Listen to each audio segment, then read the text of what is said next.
नोटों की बारिश होगी और गरीबी पल भर में अमीरी में बदल जाएगी। हजारों या लाखों नहीं, आपको करोड़ों मिलेंगे। बस आपको अपनी लड़की हमारे साथ भेजना है। लड़की के साथ हमारे गुरु एक खास तांत्रिक पूजा करेंगे और उसके बाद होगी धन की ऐसी वर्षा जिससे तुम्हारी 7 पुश्तें संवर जाएंगी। सुनने में ये आपको भले ही अंधविश्वास की कोई नई स्क्रिप्ट लगे, लेकिन इसी स्क्रिप्ट के सहारे यूपी के आगरा, एटा, फिरोजाबाद सहित कई शहरों में सैकड़ों लोगों को ठगा गया। उनके परिवार की बेटियों का शोषण हुआ और उन्हें धनवर्षा के नाम पर बेवकूफ बनाया गया। संभल पुलिस के इस केस के पर्दाफाश करने के बाद जो भयावह कहानी सामने आ रही है, वो ना सिर्फ बेहद डराती है बल्कि सावधान भी करती है कि अंधविश्वास और लालच का गहरा कुआं किस हद तक लोगों के साथ विश्वासघात कर सकता है।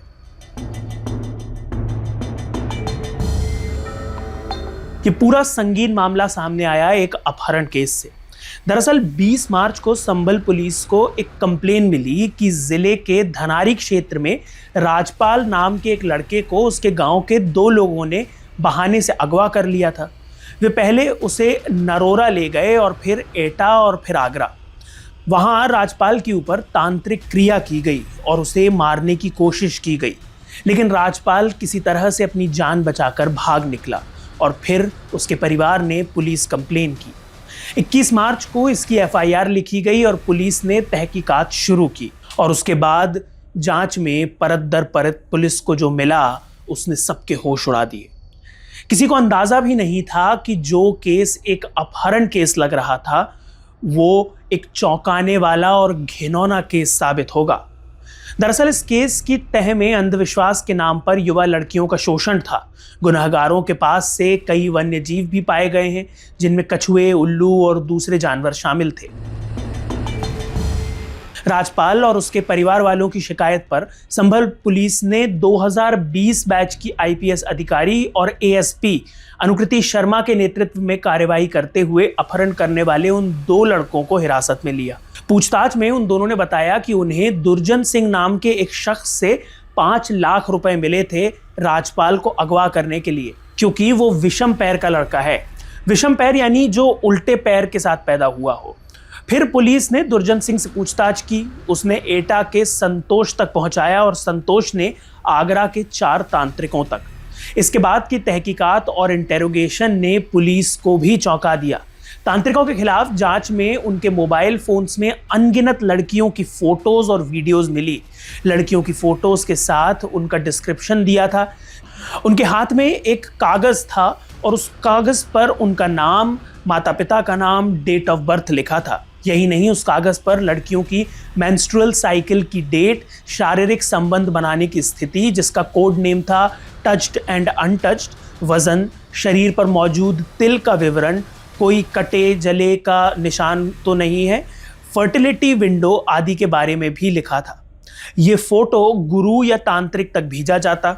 गुरु का एक चेला लड़की का सत्यापन करने डेमो के नाम पर आता। पास हो जाने के बाद लड़की को गुरु के पास ले जाया जाता। वहां लड़की पर तांत्रिक क्रिया का नाटक करता। इंडियन मास्टरमाइंड्स के अयोध्या प्रसाद सिंह ने अनुकृति शर्मा से बात की और उन्होंने कहा कि शुरुआत में हमें समझ ही नहीं आया कि माजरा क्या है। फोटोज देखने के बाद केस और पेचीदा लगने लगा।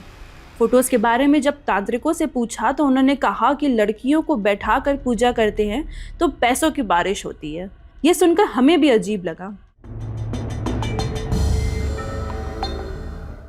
लेकिन पुलिस ने एक के बाद एक कड़ी जोड़ते हुए 14 लोगों को गिरफ्तार किया। इसमें कई तांत्रिक और आगरा का एक railway station master Raghubir Singh भी शामिल था। पुलिस ने जब उनके मोबाइल्स खंगाले तो तमाम डिस्टर्बिंग वीडियोस मिले। इन वीडियोस में बक्सों में नोटों के ढेर रखे हैं। कुछ जगह नोट उड़ते हुए दिख रहे हैं, जैसे जानबूझकर बारिश की तरह उड़ाया गया होगा। वहीं बगल में एक नेकेड लड़की है। यही नहीं, वीडियोस में तांत्रिक लड़कियों के साथ सेक्सुअल रिलेशंस भी बना रहा है, जबकि लड़की बिल्कुल भी मूव नहीं कर रही है। ऐसा लगता है जैसे वो बेहोश सी है। तांत्रिक लड़की को अचेत करते हुए दैवीय शक्ति का भय दिखाकर यौन संबंध बनाते हुए दिख रहे हैं। अनुकृति ने बताया कि तांत्रिकों का कहना था कि ये एक धन वर्षा क्रिया होती है जो कि पुराने समय से होती आई है। इसमें अगर एक अच्छा गुरु मिल जाता है तो तांत्रिक क्रिया हो सकती है। हालांकि ये अंधविश्वास की पराकाष्ठा है। इस पूरे खौफनाक नेक्सस के अनुसार लड़कियों के लिए विशेष पात्रता मानदंड थे। ये उन लड़कियों को टारगेट करते थे जिनकी उम्र 18 साल से ज्यादा हो, शरीर पर कोई दाग ना हो, हाइट 5 फीट, रंग साफ हो और लड़की कुंवारी हो, साथ ही वजन 48 किलोग्राम से ज्यादा हो। लड़कियों को कुत्ते या किसी अन्य जानवर ने नहीं काटा होना चाहिए। वहीं ये पूरा गिरोह एक अनोखी शब्दावली के तहत काम करता था। गुरु को कारीगर कहा जाता था, जबकि इसमें शामिल लड़कियों, जानवरों, सिक्कों और अन्य वस्तुओं को आर्टिकल्स कहा जाता था। उनके गिरोह के सदस्यों को मीडिया कहा जाता था, जो लगातार नए शिकार की तलाश में रहते हैं। अपने नेटवर्क का उपयोग करते हुए ये लोग वीडियो और तस्वीरों के माध्यम से आर्टिकल्स की विशेषताओं को कारीगर और दूसरे सदस्यों के साथ साझा करते थे। 20 नाखून वाला कछुआ, 2 मुंह वाला सांप, उल्टा पैदा होने वाले लड़के और लड़कियां मुख्य आर्टिकल माने जाते थे। पुलिस अब तक सिर्फ एक विक्टिम तक पहुंच पाई है, क्योंकि जो भी जानकारी पुलिस को मिली है उसमें कहीं भी लड़कियों के पते के बारे में नहीं बताया गया था। वहीं जिस विक्टिम लड़की तक पुलिस पहुंची, उसके पिता ने दिल दहला देने वाले खुलासे किए हैं। पिता का कहना है कि उनसे कहा गया था कि धन वर्षा से 35 करोड़ रुपए आ जाएंगे, जिसमें से 2 करोड़ उन्हें दे दिया जाएगा और उनका जीवन बदल जाएगा।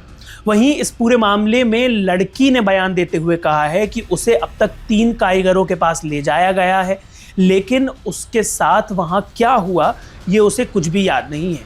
वहां की उसे कोई मेमोरी नहीं है। वहीं पीड़िता के पिता भी कोई कंप्लेन नहीं करना चाहते और बेटी की शादी कर रहे हैं। आईपीएस अनुकृति का कहना है कि भले ही लड़की को कुछ याद नहीं हो, लेकिन जिस तरह से ये गैंग काम कर रहा था उससे उसका सेक्सुअल एक्सप्लॉयटेशन जरूर किया गया होगा और यही मेन मोटिव रहा होगा उसे ले जाने का। इस पूरे मामले में एक दूसरा एंगल फाइनेंशियल फ्रॉड भी है, यानी सुपरस्टिशन के नाम पर सेक्सुअल एक्सप्लॉयटेशन और साथ में ठगी। पता चला है कि जिन लड़कियों का परिवार थोड़ा बेहतर स्थिति में है, वो और ज्यादा पैसे के लालच में खुद इस गैंग को लड़की को लाने ले जाने का खर्च और अन्य खर्च का पैसा दे देता था। वहीं अनुकृति का कहना है कि इससे भी इनकार नहीं किया जा सकता कि लड़कियों की फोटोज और सेक्सुअल एक्सप्लॉयटेशन के वीडियोस बेचे जाते होंगे। पुलिस इस पर अपनी इन्वेस्टिगेशन जारी रखे हुए है। फिलहाल पुलिस अभी लड़कियों को ट्रेस करने की कोशिश कर रही है। पुलिस ये पता लगा रही है कि सभी लड़कियां घर पहुंची या नहीं। कहीं ऐसा तो नहीं कि उनकी ट्रैफिकिंग की गई हो या कुछ और किया गया हो। दूसरा, पुलिस ये भी पता लगा रही है कि इसमें पर्दे के पीछे कहीं और लोग तो नहीं है कि तांत्रिक क्रिया तांत्रिक कर रहा है और लड़कियों से संबंध बनाने कोई और आ रहा हो, जिसमें उसको उसके प्रेफरेंस के हिसाब से लड़की मिल रही हो। इस खौफनाक खुलासे के बाद पुलिस अब इन सभी आरोपियों पर ऑर्गेनाइज क्राइम, मानव तस्करी, यौन शोषण और वाइल्ड लाइफ एक्ट के तहत कार्रवाई कर रही है और इन लोगों को जेल भेज दिया गया है। आगे इस केस में क्या होगा ये तो वक्त ही बता पाएगा। इस खौफनाक कहानी का पूरा सच अब भी सामने आना बाकी है। आप देख रहे थे Indian masterminds. Thank you so much.